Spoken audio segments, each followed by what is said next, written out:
My friend's parents are blaming me for their daughter's death and have banned me from her funeral, while her ex, the real reason behind her pain, is comforting them. So Rosie, 22F, and I, 22F, grew up together since kindergarten in a conservative area, and she has pretty conservative parents. Rosie was very introverted when I met her. It took weeks for her to talk to me in a normal volume. In contrast, I was a very loud and outspoken child, and over the years it rubbed off on her. Her parents are very nice people and have never said it to my face, but I know they thought and think I'm a bad influence on her. We were in the same school until we were around 14, when she moved away and we lost contact for a while. Neither of us had smartphones back then. We would email every month or so, but she had very limited computer time as well. When we were 18, we got into the same college and reconnected, although we don't see each other often because her studies are very demanding.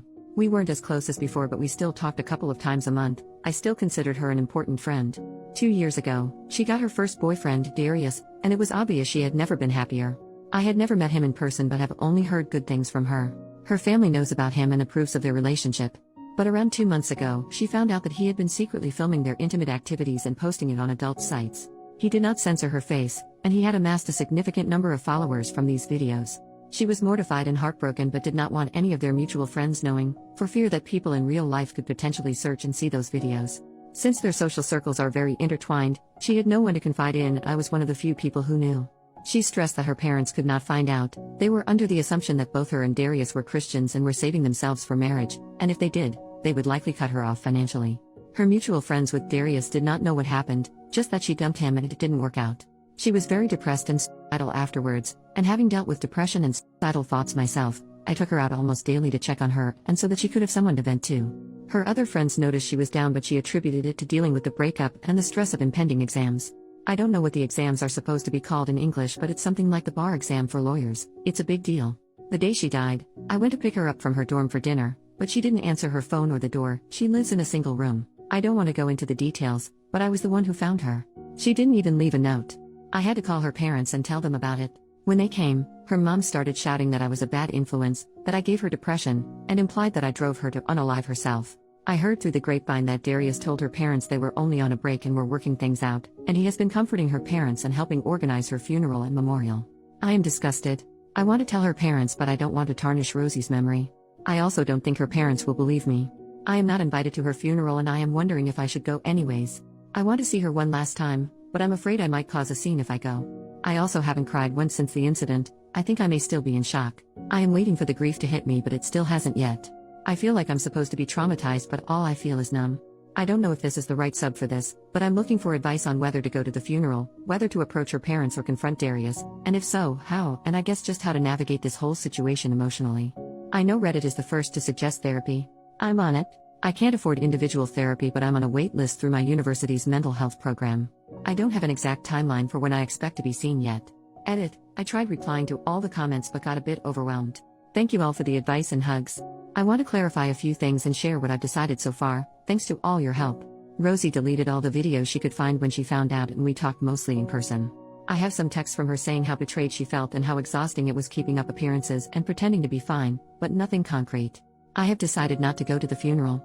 I want to respect her parents' wishes, and it probably wouldn't end well anyways. I'm working on finding out who else Rosie told. She said she only told 2 other high school friends. I did some Instagram sleuthing and I believe I found one of them. I sent a message asking to talk about Rosie, but she hasn't responded yet. After the funeral, I want to tell Rosie's parents part of the truth so they can have some closure and kick Darius out of their lives. I want to punch his face in, seriously. I hope to enlist the help of Rosie's other friends who have more credibility with her parents. So far, I'm thinking of telling them that Darius filmed her in the shower without her consent and posted them. That way it's 90% the truth, and I wouldn't have to reveal that they were ever intimate. I will leave the decision to pursue things legally up to them. I will still try to reply to comments, but I need a small break for now. Talking about this is pretty mentally draining. Thank you all again.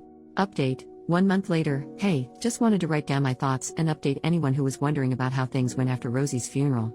Some info that is relevant to this update. Rosie and I grew up in religious families but both deconverted around high school.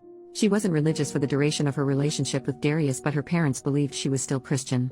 I know firsthand how damaging purity culture can be, and that was why Rosie did not want people, and her parents in particular, finding out about her having been intimate, even if it seems normal for most college students. Also, I said in my last post I was very loud as a child. That was true. I was feisty and kinda obnoxious. But my personality did a full 180 in high school when I got diagnosed with depression and anxiety. Now I am introverted and do not have many close friends. Now onto the update. I reached out to Rosie's high school friend Maggie, who I believe she also confided in about the Darius incident. Rosie had also told Sophie, another high school friend. The three of us swapped stories and ended up reaching out to Gwen, Rosie's best friend in college. Gwen was doing an exchange program overseas at the time of Rosie's death, and she had no idea all this had been going on. Rosie had been telling her everything was fine and that she broke up with Darius but didn't want to talk about it and that it was mutual. We decided to tell Rosie's parents an abridged version of the truth. We told them she was filmed in the shower, instead of during lovemaking, because we felt that where we go from here is ultimately their decision and we shouldn't make it for them. Gwen is on good terms with her parents and met with them to tell them in person. Thankfully, they believed her right away. With Rosie's parents' blessing, Gwen blew up all of their group chats telling people what Darius had done. She also spread the abridged version. Within a couple hours, Darius's ex Nora, 21F, from about 3 years ago reached out to Gwen to say that she had also been filmed without consent and was too scared to say anything before. Nora made an official statement with our school and the school is investigating Darius. Nora and Rosie's parents have also went to the police. Nora had more solid evidence against Darius, so hopefully they will convict him. Unfortunately, this meant we had to come clean about what Darius had actually filmed. Rosie's parents weren't as mad as I feared and didn't hold our abridging the truth against us. There's no verdict as of now. The legal system works surprisingly slowly, and personally, I suspect Darius will get at most a slap on the wrist because his parents are well off and well connected. On the bright side, his social reputation is completely ruined. Most people trusted Gwen and Nora's statements and gave Darius hell. He took a leave of absence from the school and he will likely have to go to college overseas if he ever wants to graduate, because everyone in their major knows about it now. Some alumni from their field even caught wind and got involved. It's really very chaotic. I've asked Gwen not to involve me in any of this, besides giving the police any evidence I have and maybe being called to witness, of course, because my mental health has taken a huge hit from all of this and I don't have the energy to keep up with all the details. I have asked her to give me any significant updates though. Personally, I'm doing as well as one can after all this. Which is to say I'm struggling, but hanging in there, and depressed but not suicidal. Thank you for all your condolences in the last post. A few short personal updates from me. Rosie's parents, after Gwen told them, they reached out to me and asked to apologize in person. I didn't want to see them so we agreed to a phone call instead. They apologized profusely for lashing out at me. I forgave them. They didn't know what was going on. I was hurt but they had just lost their daughter and were understandably very emotional. I probably won't have much to do with her parents going forward. I didn't see them very much before, but I am glad to have resolved this misunderstanding. The funeral and memorial. Gwen was not able to sit down with Rosie's parents until after the funeral. She also had to miss it because she was still overseas at the time. We waited until she came back, so sadly I missed it.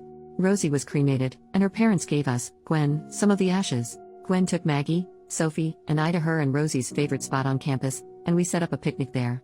We spread some of her ashes there, had a moment of silence, and started swapping stories about Rosie and her life. I had my first real cry after Rosie left, maybe 3 weeks after her death. It was very cathartic and hopefully the first step to healing. Therapy. I told my parents about everything and they helped me find a therapist with a shorter wait list than the ones in school.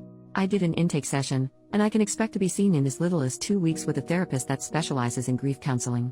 In the meantime, I went to some support groups with Maggie, Sophie, and Gwen. I personally don't think it worked for me, because every time I talk about it it's like reliving the whole experience for me, so I will stick to therapy. Sophie and Maggie are still going to sessions. What next? My semester is almost over so I'm trying to tough it out until then. I've told professors in my department about Rosie, they've heard about what happened, and they've been really kind and I've been given extensions on most of the work I missed. I'm not sure if I will be going back to school next semester or if I'm taking a break to recover mentally from all this. Maggie, Sophie, Gwen, and I have bonded over the shared trauma. Rosie had a pretty consistent taste in friends, lol. We will be keeping in touch and leaning on each other. That's about it from me. Thank you if you've read this far. Typing this out helped.